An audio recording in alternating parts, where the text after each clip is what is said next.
This brief video will give you an idea of how to use the prosopography tool to analyze texts. So the prosopography tool examines text and finds words that are parsed as proper names and gives you the chance to create persons or to link to already existing persons. So let me just show you briefly how that works. Here I'm in a text in my project. I'm going to view the text. And OCHRE is going to load up a view of the text for me here. So I have my transliteration on my discourse view. I'm just going to change to parallel mode. To activate the tools that I'm going to use, I click the ABC button, and now you see these wands are active. The third wand over, the light blue wand, is the prosopography tool. So to begin, I'm going to click that tool. And now OCHRE is looking for the first word in the text that has been parsed as a personal name and that has not yet been linked to a person in the text. So it's found this word. Here it is, highlighted in yellow in the text. This tells me that there is one occurrence of this word in the text, and the fact that OCHRE did not find a matching person means that I do not have a person by this name in my project yet. So what I should do is click this Add New Person button. And now OCHRE is going to give me a chance to add this person. There it's dropped in the written form of the person.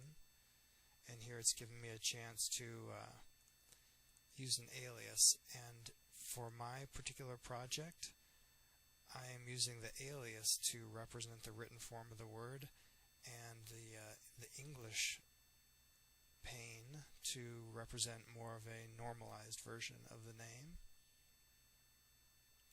There we go. And this is a person as opposed to like somebody working on the project. It's an ancient person. And this is also a person who I would like to classify as a historical actor as opposed to, say, a literary character. So for now, that's enough for me. I'm not going to enter any other information about this person. Honestly, I'm not really sure who this person is at the moment, so later I could come back to the person and add properties if I wanted to. So for now, I'm going to say I'm done creating this person. And now, okay, OCHRE has found this person for me to use. So if I say accept,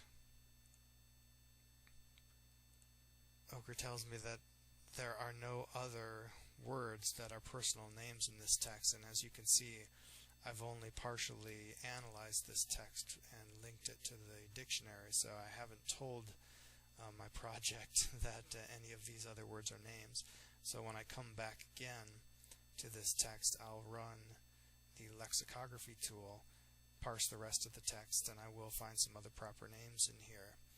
And then I'll run the prosopography tool again, and OCHRE will find those. But for now, all of the proper names have been analyzed in this text, so I'm going to go ahead and close the prosopography tool, and then I'm just going to show you the results of what happened there. So what we're doing in this process is linking discourse units, in other words, words in text, to actual persons in the project. So here is a list of all the persons that already existed in my project. And you see the person that we dealt with now, this Kulu Radali guy, he does not exist here in my list, so that's why OCHRE didn't find him. But since I added him on the fly, there he is, and there are the properties that I gave him at that moment. And I'm going to go ahead and move him to my ancient persons hierarchy, and I will sort that later. But now he exists in my text. If he ever comes up in any other texts, OCHRE will find him.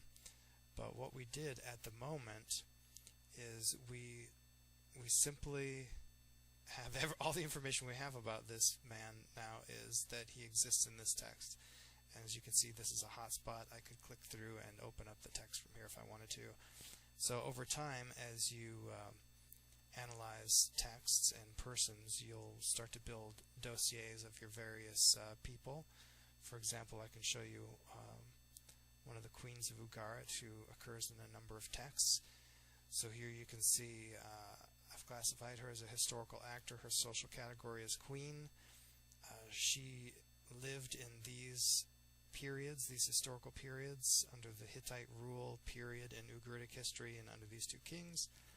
And she occurs as cross-references in various places in my project. Here she occurs as the mother of this other person, Talmianu. So if I clicked through to him, I would see Tharieli as his mother. She also occurs as the recipient of various letters. So not really in these texts, although her name probably does occur in this text, but I've also parsed her as being the recipient of a letter. But here really are the text references where, so far, this is where I found her. And various times she's just called queen, she's called her name, she's called mother, she's called lady. And here you get the text reference and the discourse unit where she occurs in the address of a letter, in the prostration formula of a letter, in the reciprocal well-being formula of a letter, and my translations of those discourse units occur there. So this gives you a brief idea of the general process of using the prosopography tool and what some of the possible outcomes are.